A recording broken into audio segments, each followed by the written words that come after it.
What is up? Welcome to another one of these half news, half opinion piece sort of videos, but leaning towards more opinion piece.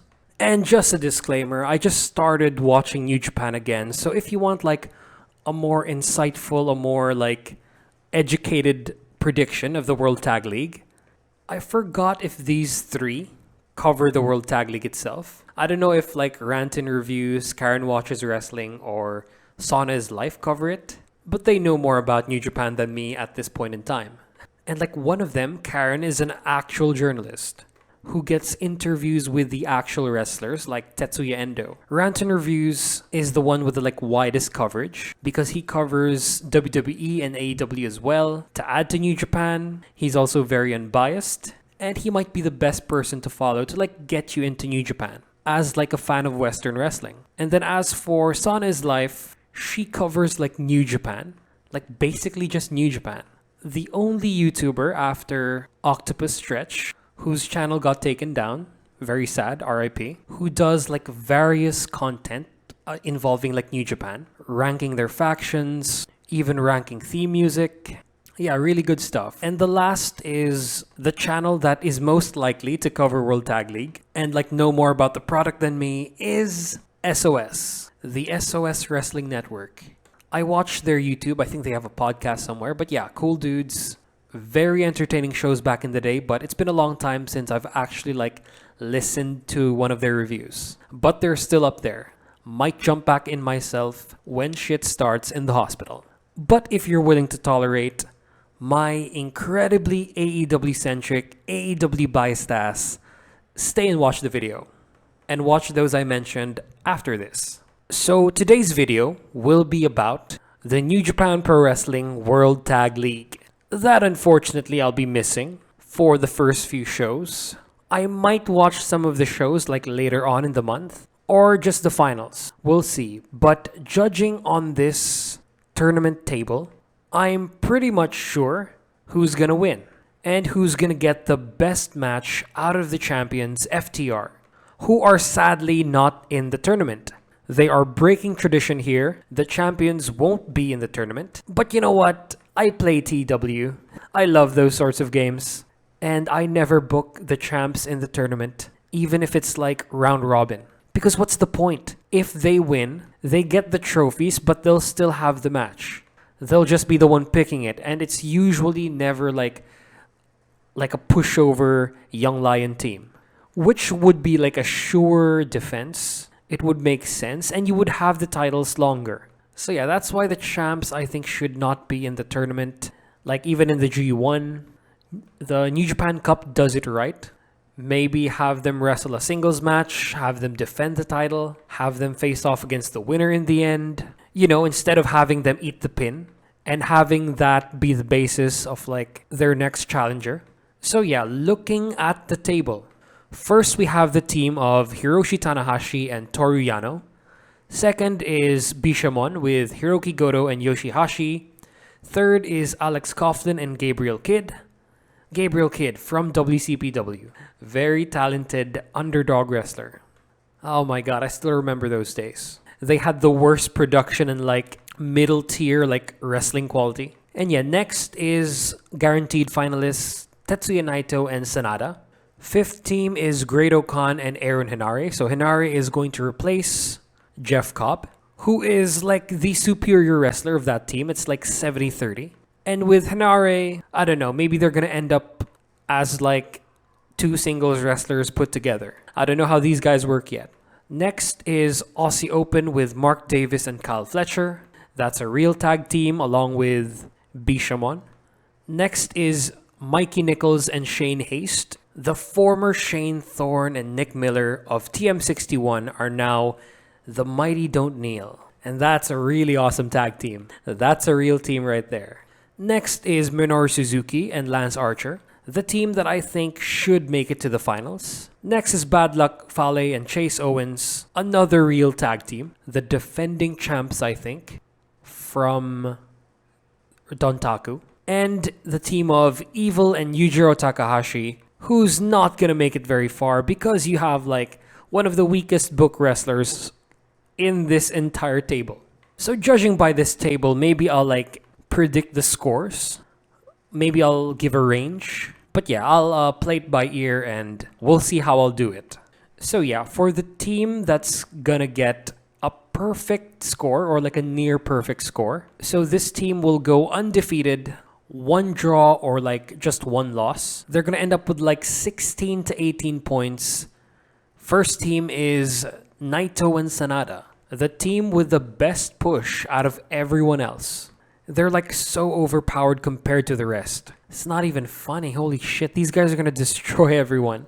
And they're probably gonna be the best match for FTR. The next team or teams that are gonna get like the next range of scores, possibly like a 12 to 14, are the teams without dead weights, the real tag teams, who despite the lack of their like star power, like judging by their abilities in the ring, it would be wrong to have these guys get lower than this amount of points. And those teams are, I mean, this first team should like be a borderline tier A team. The field is much smaller, so there's higher chance of these guys to score more. It's Minoru Suzuki and Lance Archer. They might not be what you call like a real team, but these guys are the two best members of Suzuki Gun. They're a bunch of savage beasts who are going to tear some of these real teams up. Yeah, I think they're going to make it to the finals. It's going to be a fun match with them and LIJ. It's also a faction feud. It's going to be interesting. And it's going to be pretty predictable. But yeah, predictable is good sometimes. The next team in this category is Aussie Open. They've proven themselves to be capable of like bangers. They had some with FTR, they had it with the Elite. They are a proven over team. Wherever they go, they're going to light it up with some of these teams. But I don't think they're going to win since they already had their shot. Next team in this category is Bishamon. Bishamon has Hiroki Goto and Yoshihashi, who are former like tag team champions. They're a fun and capable team who aren't exactly capable of like FTR level bangers, but they're like a mainstay, so I expect around this score. And yeah, that's it for the, let's say, 10 to 14 range. The next teams will probably get like 6 to 10. They might be like real teams, but they're not like the hotness right now. Some of them have injured partners and are like technically not a real team since one of the guys is injured. I know you guys know what team this is. Or the team might be a first appearance, a debut team, but judging by their history, by what they're capable of, they will get a decent amount of points and won't get garbage. The next teams are United Empire. It's two big dudes. One is a former champion, one is an up-and-comer. He has a great gimmick, he's horsey, but I don't think they'll put over this team too much without Cobb, so I'm gonna go for like this score range. If Cobb was here, I would be expecting like in the next tier above. But without, no way. Unless New Japan have already like set the scores. So yeah, after this is a team I think should be in the finals. Like their track record proves that they can like get good matches out of anyone. Even two big dudes who have a weird gimmick and a weird name who are not active in the WWE anymore. We have the Mighty Don't Kneel, the former TM61. So Mikey Nichols and Shane Haste. Again, they were so talented in NXT. They weren't given the chance in the main roster, and I think now is their time. Holy shit, please. Now should be their fucking time. They're in the prime of their careers. I haven't seen them wrestle in a long time, and it would be nice to have an actual team that are NXT capable face off against a team of like two singles wrestlers put together. Next is Hiroshi Tanahashi and Toru Yano. I mean, the ace is there. Although in like New Japan dad status, but I think they still value him. They still give him title belts. And he doesn't lose every match. And plus you have Toru Yano who's like a wild card. So they'll probably end up in this score range. And the last team in this tier is Bad Luck Fale and Chase Owens. They were former champs, but I don't think they're the hottest thing right now. They might end up in like a multi-man match at Wrestle Kingdom or the Rambo. I mean, I like this team. It's a really awesome big man, little man combo, but it's not their time. Not against FTR. So yeah, 6 to 10 is where I'm going to go with these dudes. And then for the last bracket, they're going to get like 0 to 5, 0 to 4, 0 to 5, whatever. But the upper half here is Evil and Yujiro. I think they're going to get like 1 to 2 wins. That's sad. But yeah, it's like not a very serious faction. It's House of Torture slash Bullet Club. Evil has been made to look dumb. He has been embarrassed the shit out of by Zack Sabre Jr. They might actually be the team that could make it to the next tier, but I don't know. Yujiro's there. Even if he's awesome, the character is next level, but they have the slimmest chance of winning the tournament itself. And then for the team that like might end up getting 0 wins is the youngest team comprised of Alex Coughlin and Gabriel Kidd. I am sorry. I'm sure they're nice. I'm sure they're doing well in New Japan Strong. Alex Coughlin looks like James McAvoy with an awesome mustache. He looks like he's from like the 1900s. He also looks like Step Douche from Life is Strange. He looks like Thrag from the Invincible series. He's like the final Viltrumite opponent of like Mark from Invincible. He looks like Nick Offerman, but younger and more buff. And of course, he's Hager from Streets of Rage. Dude looks like $1,000,000. Has that star quality, but they're just too young.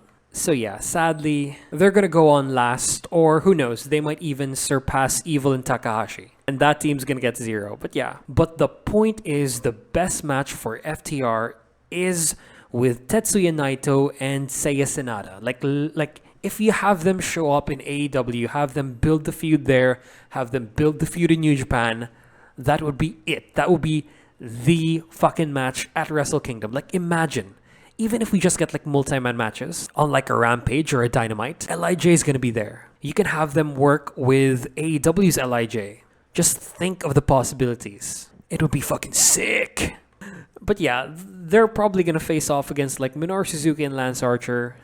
Aussie Open will probably get them a better match. But yeah, the fucking point is that Tetsuya Naito is gonna make it to Wrestle Kingdom on the main card in like a showcase match through the World Tag League. This is his last chance unless he like picks a fight with a big name. Or who knows, invites Kongo in New Japan, or any of the other factions, or Konosuke Takeshita. Who knows, anyone might show up. He might even invite an AEW wrestler. So yeah, that's my predictions, that's my opinion about the World Tag League of New Japan 2022. Like, comment, and subscribe for engagement. Share if you don't know me, hit that bell notification for future videos, and please, watch my shit.